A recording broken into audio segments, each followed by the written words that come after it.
और फिर मेरे आका करीम सल्लल्लाहु अलैहि वसल्लम उन्हें खुतबा इरशाद फरमाते, साहबा फरमाते हैं कि हाँ साहबा इस तरह मगन होते गोया इनके सरों पर कबूतर बैठे हुए हैं, जरा हरकत उड़ जाएंगे, इतनी मगन हो किसी। और फिर जो ताकि एक और तरीका भी है कि पहले आने वाले आगे बैठे, बाद में आने वाले पीछे बैठते जाएंगे, कोई किसी के कंधे नहीं फलांग के आगे आए, क्योंकि इस्लाम के नजदीक बंदा मोमन की हुर्मत काबातुल्लाह से भी अफजल है। बंदा मोमन की इज्जत अल्लाह के घर काबातुल्लाह से भी अफजल है। और जुम्मतुल मुबारक के जो इज्तिमा है उसके मुतल्लिक इरशाद फरमाया कि जो लोग बाद में आते हैं फिर वो लोगों के कंधे फलांग के आगे आने की कोशिश करते हैं, फरमाया वो कोई अच्छा काम नहीं, वो जहन्नम की तरफ पुल बना। अल्लाह ने इंसान को बड़ी इज्जतें अता फरमाई हैं, वलक़द कर्रमना बनी आदम, हमने इंसान को इज्जतें अता की हैं। तो फिर अगर कोई खास बंदा आ जाए तो ये भी मेरे आका करीम सल्लल्लाहु अलैहि वसल्लम की सुन्नत तैयबा है।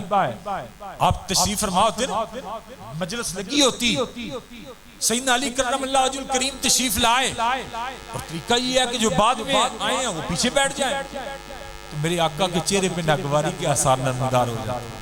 आपके जो दिल के महर में राज हैं, आपके तबीयत को, आपके मिजाज को जानने वाले आपके यारे गार सैयदना सिद्दीक़ अकबर रज़ियल्लाहु ताला अन्हु अपने आका के मिजाज मुबारक को देखते फौरन खड़े हो जाते, अली आप आगे आ जाए, खड़े होती है। और आपको इसी तरह गज़वा बदर, बदरी साहबा को अल्लाह ने बड़ा मुकाम अता फरमाया था। बदरी साहबा में से अगर कोई आता पीछे बैठ जाता, मेरे आका को ये पसंद ना आती, लोगों ने इन्हें इज्जत नहीं दी, इनकी तकरीम नहीं की। ये बदरी साहबा है, ये वो साहबा है अल्लाह ने जिनके मुतल्लिक फरमाया था मेरे साहबा मेरे महबूब ने फरमा दो आज के बाद कोई फर्ज इनके लिए फर्ज नहीं रहा, ये कुछ करें ना करें जन्नत लाज़िम होगी। ये वो बदरी साहबा, तो वो पीछे आके बैठ गए। मेरे आका करीम सल्लल्लाहु अलैहि वसल्लम के चेहरे मुबारक पर नागवारी के असरात नमूदार हुए, तो सैयदना सिद्दीक़ अकबर रज़ियल्लाहु ताला अन्हु फौरन खड़े होते, भाई आप आगे आ जाए, आप रास्ता बनवाया जाता, उन्हें आगे बुला लिया जाता। तो ये आगे आना भी, आगे बुलवाना भी कुछ लोगों को ये सुन्नत तैयबा है। और लेकिन जो पहले आए हैं वो पास आके बैठे, जो पास आके बैठेंगे उन पे जो असरात होंगे गुफ्तगू के, उस महफिल के, वो और होंगे जो पीछे अलग थलग बैठे उन पर और होंगे। आप कभी इमाम के पीछे बिल्कुल खड़े होकर नमाज पढ़ के देखिए, लुत्फ ही और होगा। आप सबसे आखिरी साहब में खड़े होकर देखिए, उधर लुत्फ ही और होगा। जो लुत्फ इमाम के पीछे तकबीर तहरीमा में साथ मिलने का है, वो जिसको मिल जाए ना, वो इस बात मेरे आका ने फरमाया तुम्हें पता चल जाए इसमें लुत्फ क्या है, तो तुम कुरान अंदाजी किया करो आज पीछे कौन खड़ा, बारियां मुकर्रर कर दो। तो बरादरान इस्लाम, आज की ये बज़्म शुक्राने की बज़्म है। आइए बारगाह रिसालत आप सल्लल्लाहु अलैहि वसल्लम में हदिया अकीदत पेश करते हैं। सब मिलके मेरे साथ शामिल होंगे, कोई जुबान खामोश ना रहे। ऐ सब्ज़ गुंबद वाले मंजूर दुआ करना, जब वक्त नज़ा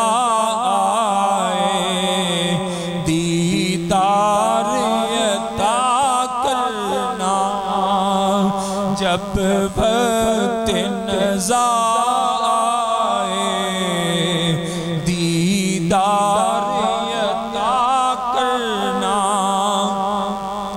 ऐ नूर खुदा आकर आँखों में समा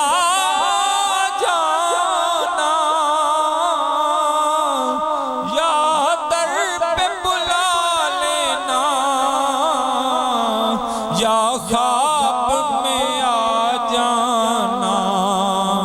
ऐ परतलशी दिल के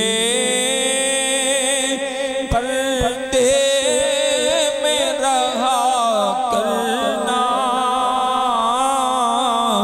जब वक्त नज़ा आए दीदार मैं कब्र अंधेरी में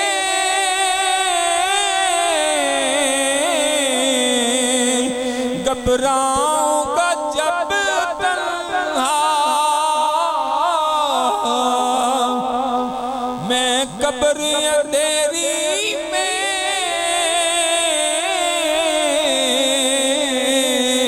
घबराऊंगा जब तन्हा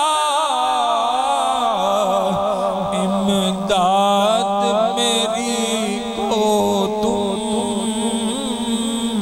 आ जाना मेरे शाह, इमदाद मेरी को तुम आ जाना मेरे शाह, रोशन मेरी तुल्बत को लिल्लाह जरा करना, जब वक्त नज़ा आए दीदार अता करना, जब वक्त नज़ा आए दीदार अता करना, ऐ सबसे गुंबद वाले मंजूर दुआ करना, जब वक्त नज़ा आए दीदार अता करना।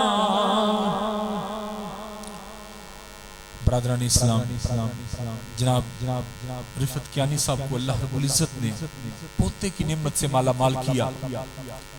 उन्होंने मुझे भी आपको भी आज अज़हार तशक्कुर के तौर पर आका करीम सल्लल्लाहु अलैहि वसल्लम की मिलाद की महफिल की, आपको भी दावत दी, मुझे भी दावत दी। दुरूद पाक का जिक्र किया गया। अल्लाह रब्बुल इज़्ज़त उनके पोते को उनकी आंखों की ठंडक बनाए, नूरे नजर बनाए, दिल की राहत, सुकून, चैन बनाए, और कल क़यामत के दिन इस दुनिया में भी इज्जत का महवर बनाए और आखिरत में भी इज्जत का महवर बनाए। बरादरान इस्लाम, मेरे अब्बा जी, मैं ये नात पढ़ रहा था, मेरे अब्बा जी ये नात पढ़ा करते थे, और इत्तेफाक से आखिरी जो उन्होंने चक्कर लगाया, आखिरी इधर ही महफिल अटेंड करके तशरीफ लेके गए। फिर रात को सोए, फिर सुबह बेहोश थे और अजीब मचल रहे थे। 11 बजे उनको कुछ होश आया, तो हमने पूछा, अब्बा जी आपने तो परेशान कर दिया था। हमने कहा पता नहीं क्या हो गया, पता नहीं सफर की थकावट पड़ गई है। मचल रहे थे ऐसे जैसे बच्चे नहीं मचलते। तो हमें फरमाने लगे, बेटा तुम तो परेशान रहे हो ना, मैंने बड़े बड़े बुजुर्गान दीन की जियारत की है। फिर हमें समझ आया, वो तो अपने जब दीदार होता तो वो मचल जाते, उठ के मिलने की कोशिश करते, इस तरह की। तो हम सामने मौजूद होते, कभी हम हल्का सा हमारा ख्याल करते, वगरना ना करते। फिर 11 बजे होश आया, फिर उन्हें पता चला कि मैंने तो आज तहज्जुद भी नहीं पढ़ी, नमाज भी नहीं पढ़ी।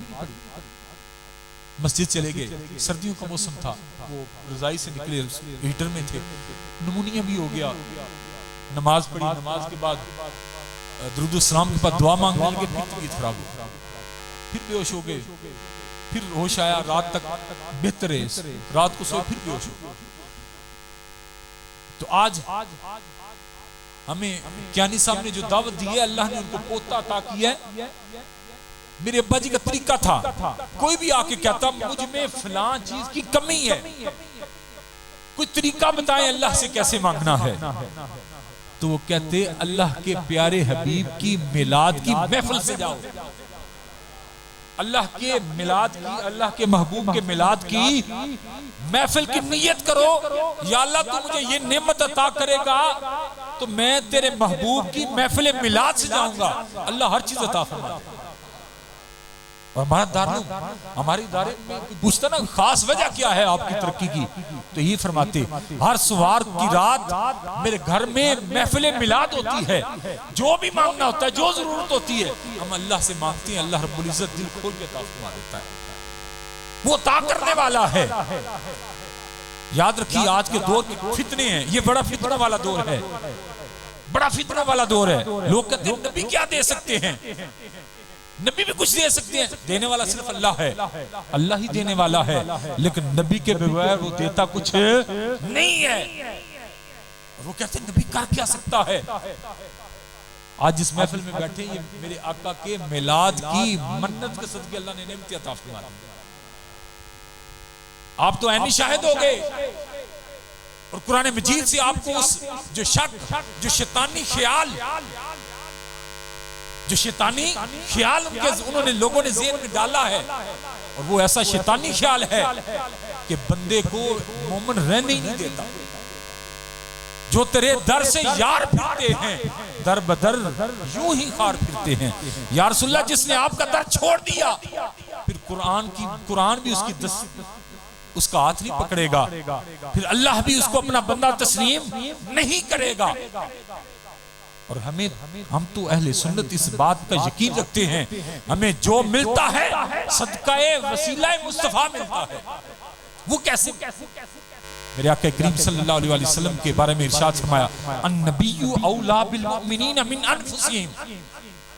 ये मोमिन और बंदे का ताल्लुक अल्लाह रब्बुल इज्जत वाज़े फरमा रहा है। अन्नबिय्यु औला, नबी ज्यादा करीब है, बिल मुमिनीना, मोमिनों के, मिन अनफुसिहिम, मोमिनों की जानों से, मोमिनों की जानों से। अब ये कुरान मजीद में पढ़ रहा हूं, नबी करीम सल्लल्लाहु अलैहि वसल्लम के मुतल्लिक इरशाद फरमाया, लोगों मोमिनों की जानों से भी आप ज्यादा करीब हैं। मोमिनों की, मैं ये अल्फाज पे जरा मैं बार बार कह रहा हूं, आपने देखा होगा कोई फौत हो गया, जान पड़ी है, जिस्म पड़ा है, रूह निकल गई है, जान निकल गई है, हमारे किसी काबिल नहीं रहा, हम उठाते हैं, दफन कर देते हैं। पता चला मेरे आका बंदों की, गुलामों की जानों से भी ज्यादा करीब हैं। मेरे आका जानों से भी ज्यादा करीब हैं। आला हज़रत झूम उठे, फरमाते हैं जान है वो जहान की, जान है वो जहान की, जान है तो जहान है। वो जो न थे तो कुछ न था, वो जो न हो तो कुछ न हो, जान है वो जहान की, जान है तो जहान है। वयुज़क्कीहिम, इनके दिलों को पाक कर देना। पता चला अगर दिलों को पाक करना चाहते हो तो ज़ाते मुस्तफा की तरफ रुजू करना पड़ेगा। सिर्फ तिलावत काफी नहीं होगी। वयुअल्लिमुहुल किताब, मेरे आका के भेजने के मकसद में से एक मकसद ये भी है, किताब सिखाना भी है। सिर्फ तिलावत करके नहीं सुनानी, सिर्फ तिलावत करके नहीं सुनानी। सैयदना इमाम अहमद रहमतुल्लाह अलैह आप फरमाते हैं, मैंने रब्बुल आलमीन का हाल तो बेदारी में दीदार किया। मैंने पूछा, रब्बुल आलमीन तुझे अपनी मखलूक में सबसे पसंदीदा बंदे कौन लगते हैं? फरमाया, जो मेरी पाक कलाम की तिलावत करते हैं, जो मेरी पाक कलाम की तिलावत करते हैं। आओ नौजवानों, हमें मोबाइल के फितने ने घेर लिया है। सुबह होती है, दोपहर होती है, शाम होती है, हमें मोबाइल जान ही नहीं छोड़ता। हमें मोबाइल के लिए नहीं, अल्लाह की इबादत के लिए पैदा किया गया। ये झूठा है, ये फ्रेब है, ये किसी काम का नहीं है। यतलू अलैहिम आयाती, सैयदना इमाम अहमद बिन हंबल अर्ज की, या अल्लाह तू अपने बंदों में सबसे ज्यादा किससे मोहब्बत करता है? रब्बुल आलमीन ने फरमाया, किससे? सारे मिलके बोलें, जो कसरत से तिलावत कुरान मजीद करता है। या अल्लाह समझ के करता है या ऐसे ही करता है? फरमाया, जैसे भी करता है, मेरी लारैब किताब की तिलावत करता है, जो जितनी ज्यादा करता है मेरा उतना महबूब बन जाता है। जो जितना ज्यादा करता है उतना मेरा महबूब बन जाता है। तो ब्रदरान इस्लाम, या अल्लाह तेरे महबूब बनने का और कोई तरीका? यही काफी है। लेकिन याद रखिए ये बगैर इश्क मुस्तफा नहीं होगा। जिनके अंदर इश्क मुस्तफा नहीं है, वाली तुमिनु बिल्लाहि व तुअज़्ज़िरू व तुक़िरू, तुम पर लाजिम है अल्लाह पर ईमान भी लाओ और उसके रसूल पर ईमान लाओ, उनकी इज्जत भी करो, उनकी तौकीर भी करो। ये तुम पर लाजिम है, ये कुरान मजीद ने लाजिम किया है। और फरमाया कुल इन कुंतुम तुहिब्बूनल्लाह फत्तबिऊनी, ऐ महबूब ने फरमा दीजिए अगर अल्लाह से मोहब्बत करते हो, क्या करते हो, अल्लाह से मोहब्बत करते हो, फत्तबिऊनी, मैं मुहम्मदुर रसूलुल्लाह के नक्शे कदम पे चलो, जो मैंने किया है वो करो, युहब्बिबकुमुल्लाह, अल्लाह तुमसे मोहब्बत करना शुरू कर देगा। तुम मोहब्बत अल्लाह से करते हो, मोहब्बत किससे करते हो, अल्लाह से। अब का अमल क्या करना है, मेरे मुस्तफा की पैरवी करनी है, मेरे मुस्तफा की पैरवी करोगे, मोहब्बत अल्लाह से करते हो, पैरवी मेरे मुस्तफा की करोगे, नक्शे कदम पे मेरे मुस्तफा के चलोगे।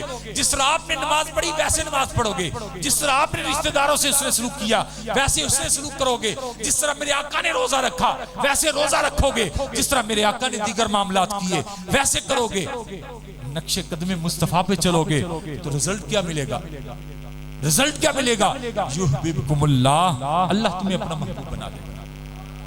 वो जात जिनके नक्शे कदम पे चलने से अल्लाह बंदे को महबूब बना लेता है, जिनके अता किए गए कुरान मजीद को पढ़ने से अल्लाह महबूब बना लेता है। तो बरादरान इस्लाम, तिलावत कुरान हकीम और दूसरा मकसद मेरे आका की बेइज्जत का था, वयुज़क्कीहिम, दिलों को पाक करना, वयुअल्लिमुहुमुल किताब, किताब को सिखाना, वल हिकमा, और हिकमत सिखाना। ये चार मकसद थे। तो ये चार मकसद अल्लाह ने अलग-अलग जिक्र करके ये वाज़े कर दिया। सिर्फ तिलावत कुरान हकीम भी मकसद नहीं है, दिलों को पाक होना भी मकसद है। दिल पाक करना ही सिर्फ काफी नहीं, किताब सीखना भी है और हिकमत सीखना भी है। और ये सारी चीजें कहाँ मिलेंगी, मेरे आका के दर से मिलेंगी, ये मेरे आका के दर से मिलेंगी। वयुज़क्कीहिम, मेरे आका को ये सिफत अता की गई, आप लोगों के दिलों को पाक करते हैं। तो बरादरान इस्लाम, हमारा ये नजरिया है, आप दिलों को पाक करते हैं, अल्लाह रब्बुल इज्जत की बारगाह से आपके वसीला जलीला से जो मांगा जाए, और ये भी कुरान मजीद का नजरिया है, ये भी मेरा और आप किसी को ज़ैद बकर का गढ़ा हुआ नजरिया नहीं है। अल्लाह ने फरमाया जब अपनी जानों पर जुल्म कर लो, अपनी जानों पर जुल्म पे बहा कर लो, फिर ज़ाते मुस्तफा की बारगाह में आ जाया करो और अल्लाह से माफी मांगा करो। या अल्लाह पूरी रूए जमीन तेरी नहीं, कहीं से भी नहीं मांग सकते। फरमाया नहीं, मेरे महबूब की बारगाह में आना और उन्हें सिफारिशी बना के मुझसे माफी मांगना। वो जब तेरी सिफारिश करेंगे मैं तेरे सारे गुनाहों को माफ करूंगा, वो सिफारिश करेंगे। और सिर्फ यही नहीं, कल क़यामत का दिन होगा, सारे अंबिया हाथ खड़े कर देंगे। सिफारिश का हक किसे मिलेगा, सबसे पहले मिलेगा तो मेरे आका करीम सल्लल्लाहु अलैहि वसल्लम को मिलेगा। वाला सौफा युअतीका रब्बुका फतरदा, ऐ महबूब हम आपको इतना अता करेंगे, इतना अता करेंगे कि आप राजी हो जाएंगे। मेरे आका ने फरमाया मैं उस वक्त तक राजी नहीं होऊंगा जब तक मेरा कोई एक उम्मती भी जहन्नम में, जब तक वो सारे निकल नहीं आते उस वक्त तक राजी नहीं होऊंगा। और मेरे रब का वादा है, ऐ महबूब इतना अता करूंगा आप राजी हो जाएंगे। और हम कहें कि हम नबी के बगैर अल्लाह तक पहुंच जाते हैं, याद रखिए अल्लाह आपकी सिफारिश भी कबूल नहीं करता, आपके अमाल भी कबूल नहीं करता। आपकी कोई चीज उस वक्त कबूल करेगा जब वो नबी करीम सल्लल्लाहु अलैहि वसल्लम के वसीला जलीला से आएगी, आपके नक्शे कदम पे आएगी। साहबा ने कुर्बानियां की, अभी नबी करीम सल्लल्लाहु अलैहि वसल्लम ने कुर्बानी नहीं फरमाई, साहबा ने कुर्बानी कर दी। अभी ईद नहीं पड़ी गई, कुर्बानी होगी। मेरे आका से जल्दी काम कर लिया, मेरे आका ने फरमाया जिन्होंने जल्दी कर लिया उनकी नहीं हुई कुर्बानी। फस्ताबिकुल खैरात, नेकी में एक दूसरे से आगे बढ़ो, लेकिन एक दूसरे से मुराद नबी करीम सल्लल्लाहु अलैहि वसल्लम ना लेना। मेरे नबी से एक कदम आगे बढ़ने की कोशिश की, अल्लाह तुम्हारे तमाम आमाल को खत्म कर दिया। सिर्फ आवाज ही ऊंची हो गई, और लंबी बात नहीं, आवाज ही ऊंची हो गई। अल्लाह तुम्हारा, तुम समझते होगे हम तो बड़े हाजी हैं, हम तो बड़े नमाजी हैं, हम तो बड़े कारी हैं, हम तो बड़ी तिलावतें करते हैं, हम तो बख्शेंगे। ऐसे नहीं, जरा आवाज ऊंची गई, ऊंची आवाज हुई, उम्र भर का सामान गया। तो बरादरान इस्लाम, नबी करीम सल्लल्लाहु अलैहि वसल्लम की जात बाद अज़ खुदा बुजुर्ग तू ही, किस्सा मुख्तसर। नबी करीम सल्लल्लाहु अलैहि वसल्लम की जात अल्लाह के बाद सबसे आला है, सबसे आला है।